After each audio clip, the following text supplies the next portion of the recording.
Nós vamos falar alguma coisa, assim, em breve pincelada, porque teria muito tempo, nós dependeríamos muito tempo para falar das maravilhas do que Deus tem reservado para nós.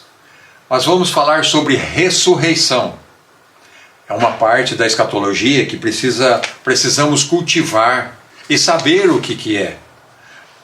A ressurreição, ou por ressurreição, o que a gente entende? Ressurgir, retornar, reviver, reaparecer. Isso é ressurreição. E se vamos ressurgir de entre os mortos, nós vamos reaparecer. Nós não, os que já morreram em Cristo. Eles irão ressuscitar, vão ressurgir, vão reaparecer. Quando se fala de ressurreição, muitas vezes a gente fica no entendimento de alguns que ela vai ser tão rápida, tão repentina, que não será vista por ninguém. Vai ser, e ainda citam Mateus, capítulo 15, verso 52, que diz assim: num momento, num abrir e fechar de olhos, ante a última trombeta, porque a trombeta soará e os mortos ressuscitarão incorruptíveis e nós seremos transformados. Olha, isso não quer dizer que será assim, nem será uma piscada. Não. Quando isso acontecer, será que os que morreram ressuscitarão incorruptíveis. Ressuscitar é reaparecer. Ah, mas é num abrir e fechar de olhos, é numa piscada. Primeiro, piscada tem que estar com o olho aberto, aí fecha e depois abre. Não é uma piscada. Aí, eles ainda dizem que vai ser tão rápido que nenhum olho humano vai ver. A Bíblia não diz isso. Pelo contrário, há os contextos que a gente sempre examina, como por exemplo, Jesus ressuscitou. Ele foi visto pelos seus discípulos por quanto tempo? Por espaço de 40 dias. Quantos viram ele? Aproximadamente 500. Aí a última ordem que ele deu: ficar em Jerusalém até que do alto sejais revestido de poder. A ressurreição é isso, ressurgir, aparecer de novo, ser visto. Vamos desconsiderar um pouco os extremismos. Por quê? Se eu digo que não será visto, como Jesus foi visto por mais de 500? Por espaço de 40 dias.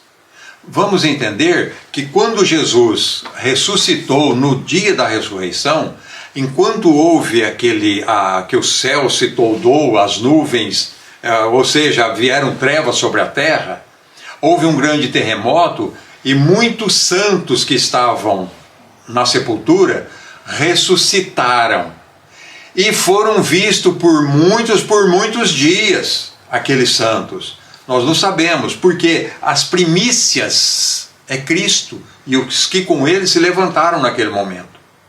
Depois vai vir a vindima, é isso mesmo, porque essa ressurreição ela é vista em 3 partes. A primeira ressurreição, tem a primeira e segunda ressurreição, correto? A primeira ressurreição ela é comparada a uma colheita, cuja colheita é composta de 3 partes.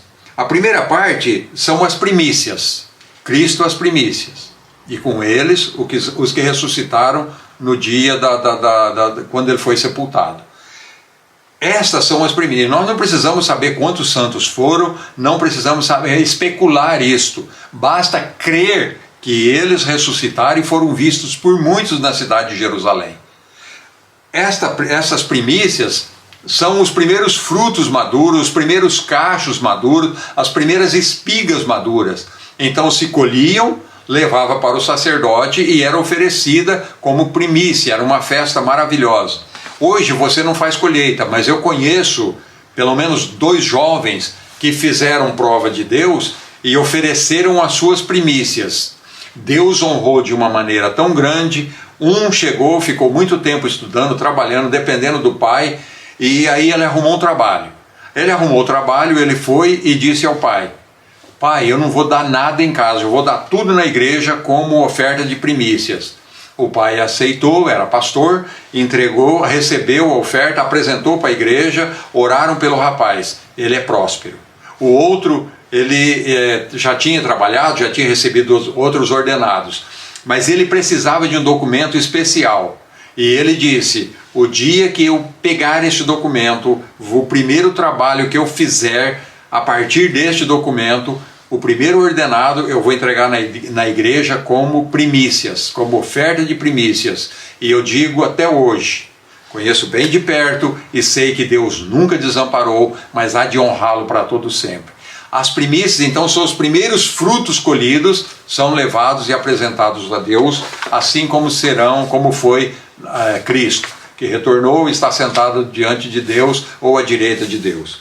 Depois vem a cega ou vindima.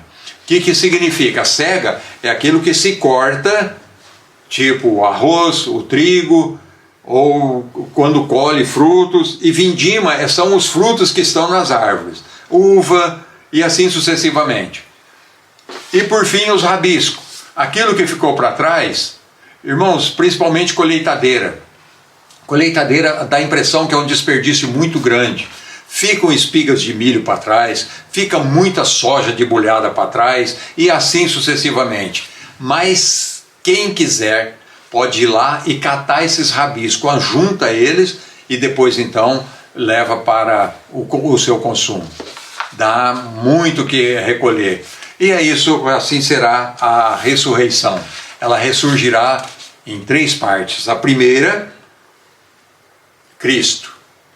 A segunda, Cristo na sua vinda para arrebatar a igreja. E depois, a terceira parte, os rabiscos, que isso se dará durante a grande tribulação. Aqueles que forem morrendo, os fiéis, eles vão sendo recolhidos. Será como rabisco, catando um aqui e outro ali. Ou ainda podemos dizer a outra parte, que eu acho até mais aceitável do que a da grande tribulação, do milênio. Porque no milênio diz assim: os outros mortos só reviveram depois dos 1000 anos. Então quais seriam os rabiscos? Aquela grande multidão que ninguém pode contar e que foi arrebatada no meio da grande tribulação. Essa pode ser os rabiscos. Contudo, não queremos especular porque não somos o dono da verdade. E quando a palavra é polêmica, nós não podemos tomar partido e falar: não, é desse jeito. Espera, daqui a pouco as nossas dúvidas serão todas dirimidas, todas serão resolvidas. A segunda ressurreição, eu disse que tem 2. A primeira ressurreição, Cristo, a igreja arrebatada, a outra parte da igreja que não foi arrebatada, ou ainda os que forem sendo salvos durante o milênio. A segunda ressurreição, ela terá lugar no término dos 1000 anos do reinado de Cristo. Ela será no fim do milênio. Ela será por ocasião do juízo final. Ali todos ressuscitarão, uns para gozo eterno, mas outros para vergonha e desprezo eterno. Nem sonhe em ficar para essa segunda ressurreição.